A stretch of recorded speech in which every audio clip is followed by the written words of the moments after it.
Hello and welcome to the news on NTA News 24 with me, Dennis Adiglo. The broadcast is live from our studios here in Abuja. Here are the headlines.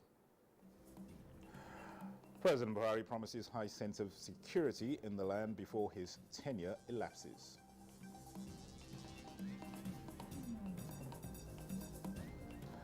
Federal government of Nigeria appeals for global support in managing its COVID-19 program. We are also tackling the issue of vaccine hesitancy, which has been brought about by fake news and by misinformation. Petroleum Industry Act, host communities of oil and gas in Nigeria, commends President Buhari's ascent. Plus, public disaster response and risk management, partners deliberate on strengthening capacity. How can we prepare in advance? That's being proactive before the disaster strikes.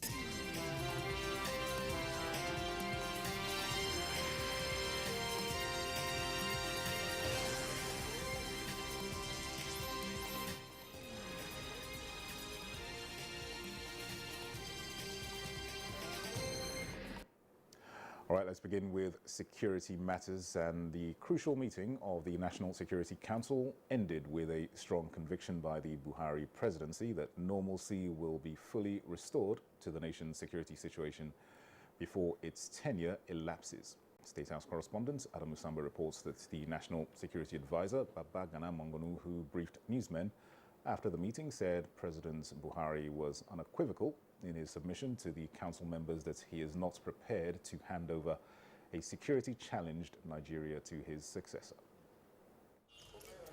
The high-level engagement was summoned by President Muhammadu Buhari to critically analyze the reported mass surrender of terrorists in the Northeast Theater of Operations and its implications to the nation's body politic.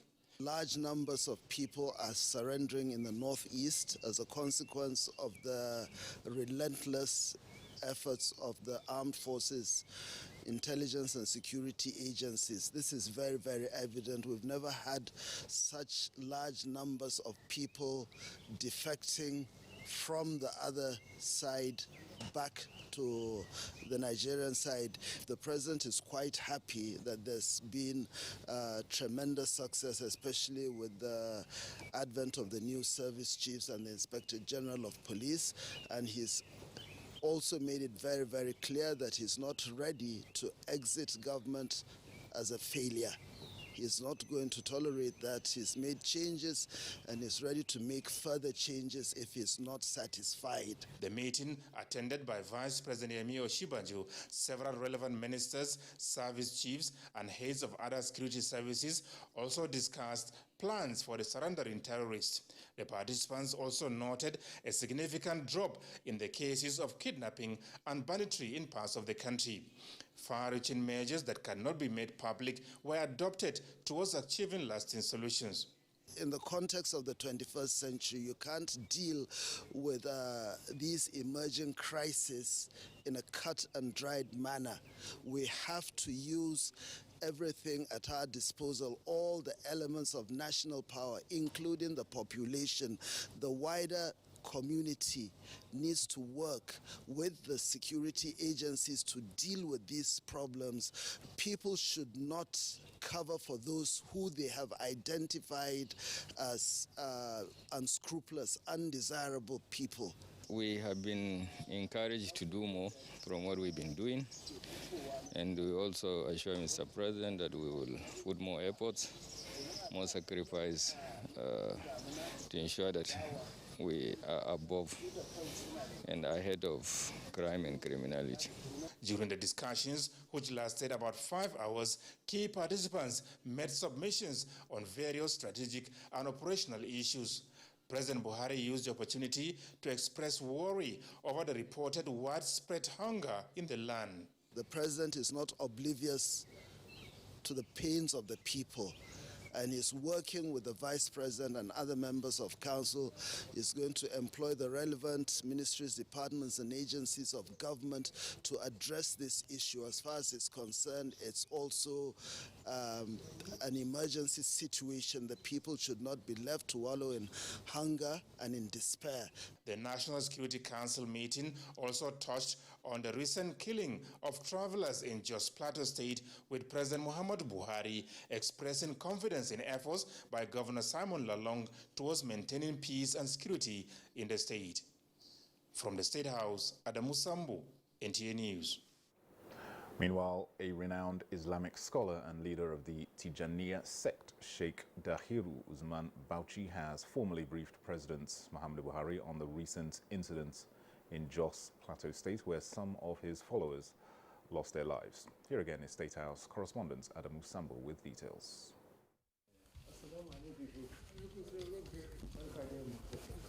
Sheikh Dahiru Usman Bauchi was accompanied to the State House by the Minister of Communications and Digital Economy, Dr. Isa Ali Ibrahim Pantami.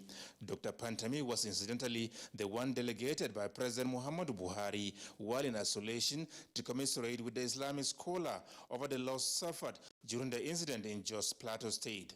Sheikh Dahiru Usman Bauchi is here at the instance of the President to bring him up to speed on the unfortunate situation with a view to strategizing ways of avoiding a recurrence. Speaking to NTA News after the meeting that lasted about 30 minutes, the Minister of Communications and Digital Economy, Dr. Isa Ali Ibrahim Pantami, described the strategic engagement as fruitful and reassuring.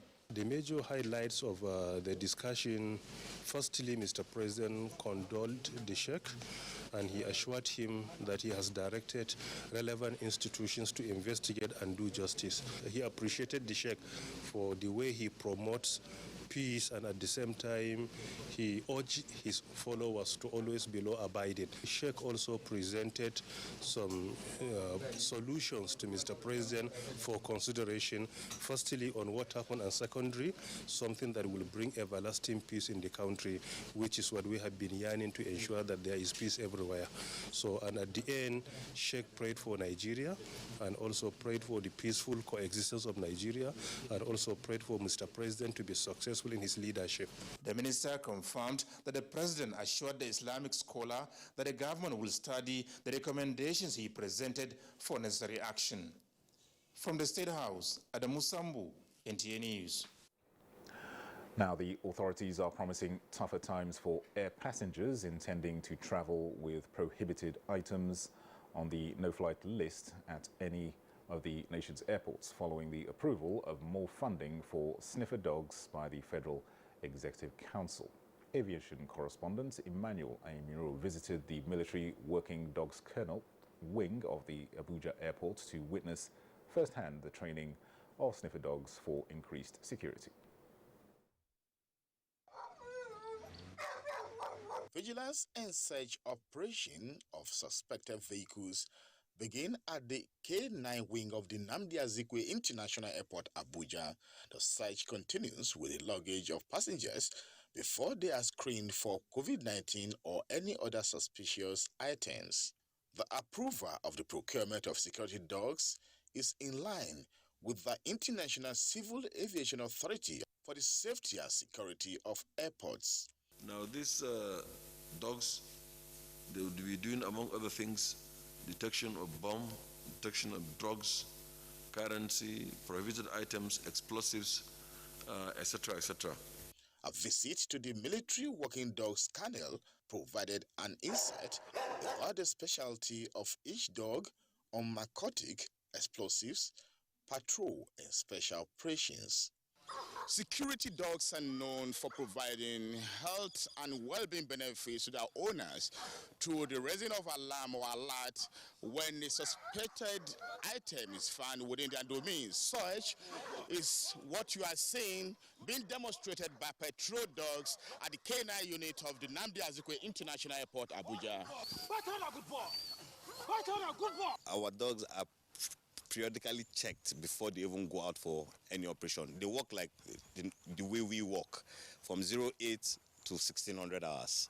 All these bandits, all these kidnappers, most of them are drug-addicted youths. And these are issues that the government, I think, is doing the right thing, not only for the airport. The sniffers dog should also be imported for our borders. Kudos to Mr. President. We must thank him, and we must thank the Federal Executive Council. So, what to expect with the additional funding is a faster response time to unlawful possession of prohibited items. Emmanuel Ayemiro, NTA News. Let's go to Plateau State now, where Governor Simon Lalong has relaxed the 24-hour curfew earlier imposed on Jos North local governments on Sunday to its earlier status. Under the new arrangements, the curfew will be observed from 6 p.m. to 6 a.m. daily, beginning from Thursday, 19th August 2021. This will also apply to Bassa and Jos South local government areas until further notice. The decision was reached after the State Security Council meeting held at the Government House, Rayfield, where the governor received briefings from the heads of security agencies and also reviewed the situation. The statements by Director of Press and Public Affairs to the governor, Dr. Makut Simon Macham, notes that while the curfew is relaxed in Jos North, security agencies will mount permanent checkpoints in high-risk areas, deploy more uniform and plainclothes personnel, and also observe the conduct of citizens round the clock. The Nigeria Police Trust Fund has taken delivery of security and health equipment, as well as other operational vehicles procured for the force. Francis From reports that the combat vehicles and medical equipment worth billions of naira are expected to enhance efficiency and effectiveness in crime detection, prevention, and control. The equipment, made up of 1,090 ballistic helmets and 640 bulletproof vests, as well as medicals and medical equipment worth over 7 billion naira for the Nigeria Police Force. Governors of Kebbi and Zamfara states were at the force headquarters on a different mission. Later joined their host, Usman Alkali Baba, and the Minister of Police Affairs to inspect the 200 operational combat vehicles. Interestingly, all these items have been tested and found to be of good quality by the end users. So we're very happy that what is here is good and acceptable to the end user. The minister assures the force of government's commitment to equipping the police with modern technology to combat crime. Frank says from NTA News. Meanwhile, Nigeria and Sierra Leone are collaborating to boost security in the West African sub-region. To this end, the Minister of Internal Affairs of Sierra Leone and the country's, Nigeria's, Minister of Police Affairs met to strengthen the region's security architecture. Again, here is Francis Farm with details. This exchange of souvenir and smiles accompanying it shows the satisfaction of both Sierra Leonean Minister of Internal Affairs and Nigeria's Minister of Police Affairs after a meeting to consolidate on long-standing relationship between both countries and build areas of cooperation. And if we have a seamless police officers who understand the region, who understand the sub-region, then when crimes are happening, we will know immediately. We just went to your command and control center, and we're very impressed by what we saw. So this kind of synergy that we are trying to promote will go a long way in promoting the efforts we are making to secure our sub-region and to secure Africa at large. Meanwhile, the Inspector General of Police, Usman Alkali Baba, has signed cooperation agreement with his Sierra Leone counterpart to improve police services in both countries. Nigeria has been supporting the country in capacity building since 1996. We must continue to appreciate Nigeria. As earlier said, that those officers that went to Nigeria, today, some of them are in a strategic command in the Sierra Leone police, giving their best. We shall sustain our collaboration and we will keep supporting them in the area of training and capacity building at all levels. In a related development, wife of Nigeria's IGP and her counterpart from Sierra Leone are also seeking ways of collaboration to support their spouses in the task of safeguarding lives and property. The main objective of this agreement will be based on the strengthening tie between us in the area of women development, trade, commerce and service for our membership in the two countries. My leadership is ready and willing to collaborate with the wives of the Inspector Generals of Police across the West African sub-region. Hajara Al-Khali Baba is optimistic that the cooperation between the two countries will give birth to the West African Police Officers' Wives Association. Francis Fong there with that report. You're on to the news on NTA News 24 up ahead. Federal government of Nigeria appeals for global support in managing its COVID-19 program. Stay with us.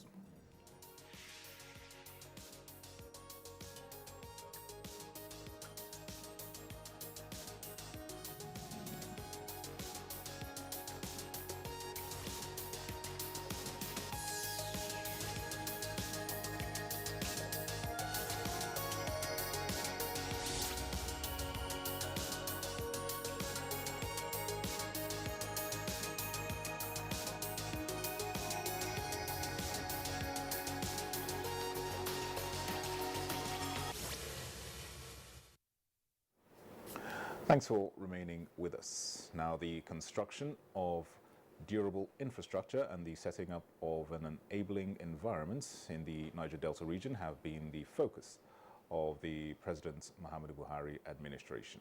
Minister of Niger Delta Affairs, Godwill Akpabio, says the federal government has put in a lot of effort to ensure that peace and stability in the region are sustained and complemented by infrastructural developments. Here is State House correspondent Jide Onifade. At the 19th edition of the weekly executive briefing of the State House Press, Minister of Niger Delta Affairs, Godwill Akpabio, says key among the infrastructure projects that the federal government is working on in the region is the completion of the famous East-West Road, which traverses the Niger Delta region. Historical debt we also inherited. We were able to clear about 11 billion in 2019, which we owed to contractors on the East-West Road.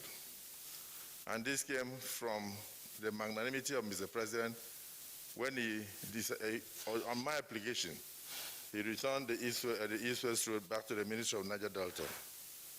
And thereafter, we have had various sums of monies released. We mobilized the contractors aside. People from the Mbiama area, Kayama and others are quite excited with the amount of work going on. Since 2006, when the road was initiated, successive administrations have promised its completion as a campaign slogan. But the minister says the present administration is committed to the completion of the project by 2022. So we suggested that the NDDC should also come in and then budget the sum of 35 billion in 2020 budget and 2021 budget, specifically for those new infrastructure that we are putting on that East-West Road, because those ones were not even contemplated, both in 2006 and in 2014, and we are committed to doing that. Apart from the East-West Road, about 109 intrastate road projects have been completed. So are other projects such as housing, education, skill acquisition centers, human capital development, healthcare centers, agro-processing centers, and cleaning up of the polluted environment. But no amount of threat will make us to lose focus on the unity of this country. It is not all sweet songs, as the ministry is equally facing challenges, majorly funding. For example, the minister disclosed that the international oil companies are owing the ministry $4 billion. The minister, who commends President Muhammadu Buhari for his support to the ministry and the Niger Delta Development Commission, says the Petroleum Industry Act would impact positively on the people of the region, and stresses that great achievement starts with a step in the right direction. And this, he says, the president has taken. He urges the Niger Delta community to utilize the current status appropriately. In the State House, Jide Onifade, NTA News. In the meantime, the host communities of oil and gas in Nigeria has commended the Buhari administration for signing the Petroleum Industry Bill into law. Here is Saliu Abdullahi Gwanara with details. The best president that we ever had in Nigeria, Muhammadu Buhari, in Nigeria. Addressing journalists at the Unity Fountain in Abuja, the nation's capital, National Chairman of Host Communities of Nigeria, Chris Mike Emu, appealed to traditional, political, religious, and all relevant stakeholders across the oil-producing communities to embrace the Petroleum Industry Act as a necessary tool to positively impact on the citizens. 2 years we have been waiting and waiting. What we have been waiting for has been given to us. And so we are here to celebrate this PIA 3% for a starting point. The issue is that this law is a law that favors the host community.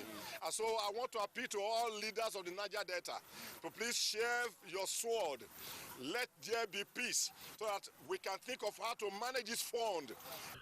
The host communities said they will closely monitor and ensure strict adherence to the remittance of the 3% Petroleum Industry Act compensation to them. In Abuja, Salihu Abdullahi Gwanara, NTA News. And the Minister of State Petroleum Resources, Timothy Silva, has called for deliberate efforts from members of the Petroleum Industry Act Implementation Steering Committee to implement the law in a manner that best achieves the objectives of enthronement of a vibrant, sustainable, efficient and investment-friendly petroleum industry. Silva said this is the only way to improve the country's revenue base, create jobs and support the government's economic diversification agenda. Lydia Sampson reports. Some of the terms guiding the steering committee, the implementation working group and coordinating secretariat inaugurated as approved by the president include effective and timely implementation of the law in the course of transition to the new petroleum industry envisaged in the reform program and ensuring that the new institutions created have the full capability to deliver on their mandate under the new legislation, among others. Going forward, one of the immediate effects of the Act is that it will generate investors' interest in Nigeria, in the Nigeria oil and gas sector. And within the coming months and years, we expect to see a sizable increase in foreign direct investment. In line with the yearnings and aspirations of Nigerians whose lives will be impacted by the consequences of the steering committee decision and action, Sylvia reiterates the need for the committee to be committed and above board for quick realization of its mandate and to ensure that the steering committee is in the position to get quality briefs from implementation working group and coordinating secretariat. It has been organized into 4 work streams as follows: legal coordination and planning, communication and stakeholder management, administration and finance, all with distinct mandates and expected outcomes. In Abuja, Lydia Sampson, NTA News. In other news now, and the federal government has appealed for global supports in managing its COVID-19 program. Information and Culture Minister Lai Mohammed made the appeal in continuation of his media engagements in Washington, D.C., United States. Anthony Forson reports. On the lineup for the minister's engagement are Reuters, Washington Post, and Bloomberg. Happenings in Nigeria, as usual, were placed on the table for the minister to clear the air on the issues raised, beginning with how Nigeria has managed the COVID-19 pandemic, which most countries are still grappling with. We've received just under 9 million doses so far of both AstraZeneca and Moderna. We are expecting in the next few weeks, next few months, about 29.8 million doses made up of Johnson & Johnson and AstraZeneca from the AU. With more doses expected, the minister said the vaccines having been accepted, a robust mobilization and sensitization is desirable. We are also tackling the issue of vaccine hesitancy, which has been brought about by fake news and by misinformation. But we'll continue to work with traditional rulers, with religious leaders, with the media, to ensure that there's a vaccine uptake and that we are able to vaccinate a sizable proportion of Nigerians so that we can actually achieve herd immunity. When the minister was asked to respond to allegations of human rights abuses and perceived killing of Christians, this was his response. Opinion leaders and the global media to please not be a victim of fake news or a victim of enlightened self-interest. People who will come and talk about religious persecution in Nigeria when indeed there's none. This response was followed by what they put as a deliberate move to gag the media. Lai Mohammed again dismissed the allegation. All that NBC said was an advice to stop glamorizing, banditry, to stop glamorizing the works of insurgency. And I do not think this is unusual. I remember that at the height of the IRA in the UK, the media resolved on their own that no IRA bombing would make page one of any newspaper. That was so. I do not see how that kind of advisory cannot be seen as an attempt to muzzle the press. I think people are being very unfair, and they are treating us very harshly without even talking to the various organizations. Lai Mohammed, while in Washington, will also meet with US-based think tanks, apart from media organizations. In Washington, D.C., Anthony Forson, NTA News. Let's get more on COVID-19 now, and the rate of infections remains high with 674 new cases recorded in the last 24 hours. In the latest